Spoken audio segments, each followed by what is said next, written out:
I, Floyd Mitchell, do solemnly swear do solemnly swear that I will support and defend the Constitution that I will support and defend the Constitution. And with that, Oakland's new police chief officially sworn in. Oakland Mayor Thao shared this video on social media of her swearing in Floyd Mitchell as the new top cop. He started his new job on Saturday.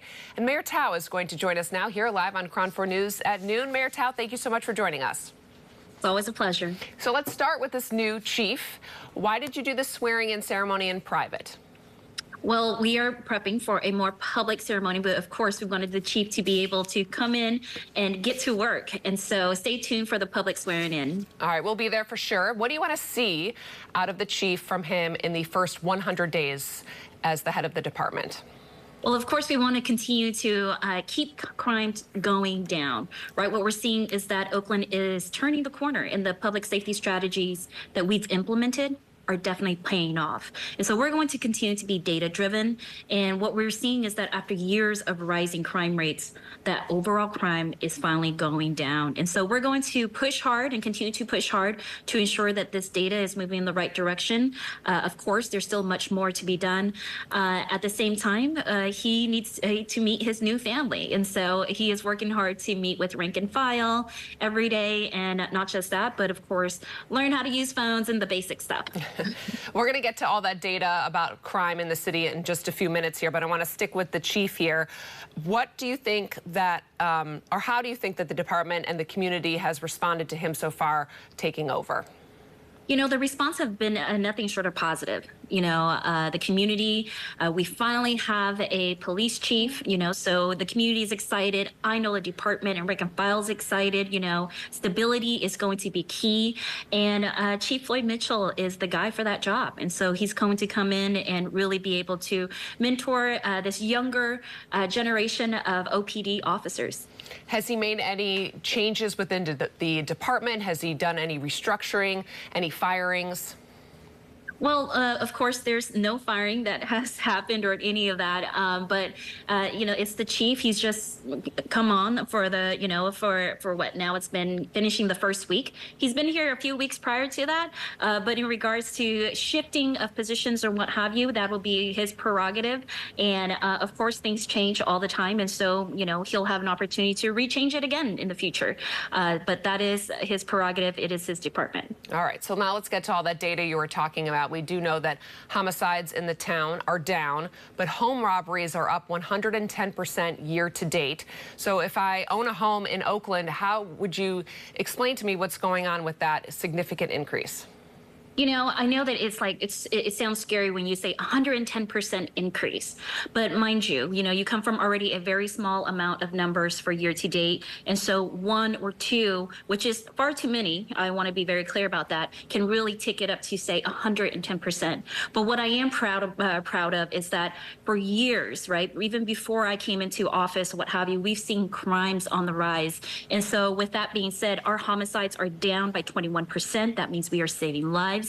Aggravated assaults down by 8%, burglaries down by 51%, and you know, and the slight you know, tick in certain categories, we are hyper focused on those categories. Of course, again, we are not done with this work. We're going to continue to be pressing on that gas pedal to ensure that Oaklanders are safe, and not just safe, but that they feel safe. But with the robberies going up, even with whatever number we want to put out there with it, what can be done to stop it from continuing to go up? Absolutely. So we are data-driven, right? Very data-driven, and going off of the data, we can then make sure that we are going after the small group of people who are committing these crimes. And a lot of times they are group or gang related, and this implementation has to do with our ceasefire strategy, which is a combination working with different arms in government, including the district attorney's office, probation, sheriffs, CHP, and then here, of course, Oakland Police and the Department of Violence Prevention.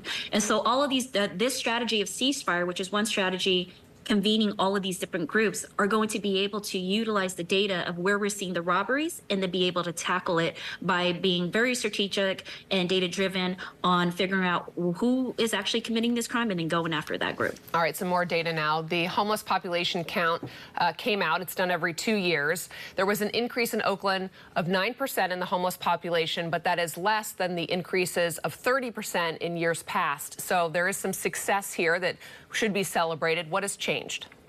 You know, housing ends homelessness. It's very basic, right? And so the slowing rate of homelessness in Oakland demonstrates that our investments into shelter, prevention, and preservation and permanent supportive housing are making an impact.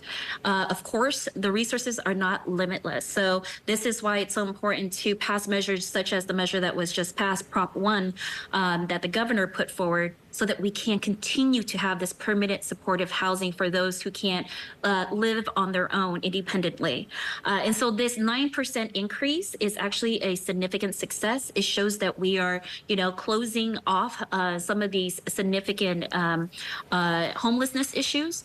Of course, there's still so much to be done. I mean, we can walk out the street and still see encampments. And so that's our job is never done until everyone is brought inside and our streets are clean and clear of encampments. Does that mean more people are accepting the housing that's being offered to them?